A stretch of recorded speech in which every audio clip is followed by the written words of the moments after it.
Sugar వ్యాధి ఉన్నవారు, అధిక బరువు ఉన్నవారు అరటిపండు తినాలంటే ఆలోచిస్తారు, భయపడతారు కూడా. చాలామంది అసలు ఇక షుగర్ వచ్చాక లైఫ్‌లో ముట్టుకోరు. ఒబేసిటీ ఉన్నవారు అస్సలు అరటిపండుని టచ్ చేయరు. కానీ అరటిపండు షుగర్ ఉన్నా, ఒబేసిటీ ఉన్నా కూడా తినొచ్చు.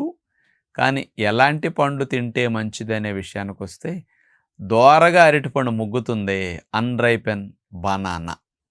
ఇది మాత్రం మంచిది. ఒబేసిటీ ఉన్నవారికి మంచిదే, షుగర్ వచ్చిన వారికి మంచిదే. దీనివల్ల బ్లడ్ గ్లూకోజ్ లెవెల్ 50%, 40% అబ్జార్ప్షన్ తక్కువ ఉంటుందని సైంటిఫిక్‌గా రుజువైంది. 1992లో స్పెషల్‌గా డయాబెటిక్ రీసెర్చ్ సెంటర్ డెన్మార్క్ వారు దీని మీద పరిశోధన చేశారు. ఎలాగంటే డయాబెటిస్ హైగా ఉన్న వారిని తీసుకుని ఒక 10 మందిని తీసుకుని వీళ్ళకి దోరగా పండిన అంటే కలర్ వచ్చి దోరగా ఉంటుంది చూసారు గట్టిగా